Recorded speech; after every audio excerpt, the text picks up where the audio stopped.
വരുന്ന വരവ് തന്നെ നോക്കൂ ഗൈസ്, എന്തൊരു ഒത്തൊരുമ. പണ്ട് +2 പഠിക്കുമ്പോൾ തൊട്ട് ഇപ്പോൾ വരെ ഇവർ ഒരുമിച്ച് കാണുന്നവർ വിചാരിക്കുന്നത് ഇവർ ട്വിൻസ് ആണെന്നാണ്. എന്നാൽ കൂടെയുള്ള ഞങ്ങൾക്കൊട്ട് തോന്നിയിട്ടുമില്ല. ഇവർ രണ്ടുപേരും സെയിം സബ്ജക്റ്റ് ആയതുകൊണ്ട് വണ്ടിയിൽ കയറുമ്പോൾ തൊട്ട് ഡിസ്കസ് ചെയ്ത് പഠിക്കും. ഞാനാണെങ്കിൽ അപ്പോൾ കീപ് സൈലൻസ് അടിക്കും. അങ്ങനെ 12 കാലമായപ്പോൾ തന്നെ നേരത്തെ എക്സാം കഴിഞ്ഞ് ഞാൻ ഇറങ്ങി. എല്ലാം എഴുതിയെങ്കിലും എക്സാം എനിക്ക് അത്ര ഇഷ്ടമായില്ല.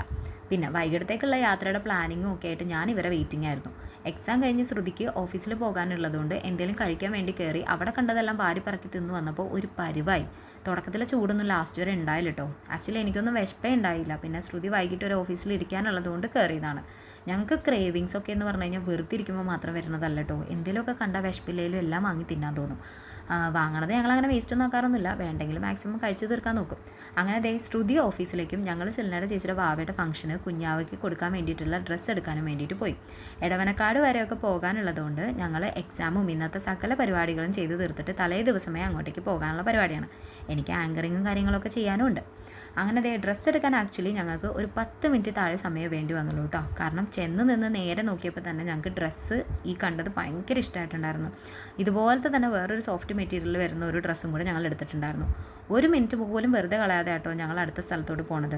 അവിടുന്ന് പിന്നെ നേരെ ചെന്നത് നാളത്തെ ഫംഗ്ഷനും അല്ലാതെയൊക്കെ വേണ്ടി തയ്ക്കാൻ കൊടുത്തിട്ടുണ്ടായിരുന്ന ഡ്രസ്സ് വാങ്ങാനാണ്. സുജി ചേച്ചിയാണെങ്കിൽ തയ്ക്കാൻ തുടങ്ങിയതേ ഉണ്ടായിരുന്നുള്ളൂ. അതുകൊണ്ട് തന്നെ പാറുമായിട്ട് കുറച്ച് നേരമൊക്കെ കളിച്ചിരുന്നു കേട്ടോ. കുറച്ച് കള്ളക്കളിയൊക്കെ ഞാൻ ചെയ്യാൻ നോക്കിയെങ്കിലും നടന്നില്ല. പിന്നെ ഇവിടുത്തെ അമ്പലത്തിൽ ഉത്സവമായിട്ട് ഇവിടുത്തെ ആനേനെയൊക്കെ ഇവിടെയാണ് കെട്ടിയിട്ടുണ്ടായിരുന്നത്.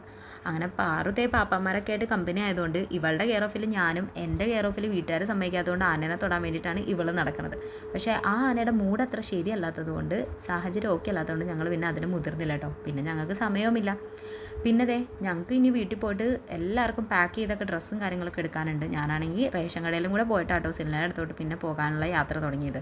പിന്നെ ഫംഗ്ഷൻ നടക്കുന്ന ഹാളിലെ അറേഞ്ച്മെൻറ്റ്സ് ഒക്കെ കഴിഞ്ഞു എന്ന് നോക്കാൻ പോയേക്കുമായിരുന്നു കേട്ടോ ഫാമിലി ആയിട്ട് അവരെല്ലാവരും. അതുകൊണ്ട് ഞങ്ങൾ നേരെ ആദ്യം തന്നെ അങ്ങോട്ടാണ് ചെന്നിട്ടുണ്ടായിരുന്നത്. അങ്ങനെ അവിടെ ചെന്ന് അവരെല്ലാവരെയും കണ്ടതേ കുഞ്ഞാവയൊക്കെ ആയിട്ട് കുറേ നേരം സ്പെൻഡ് ചെയ്തിട്ടാണ് പിന്നെ വീട്ടിലേക്ക് പോയത്.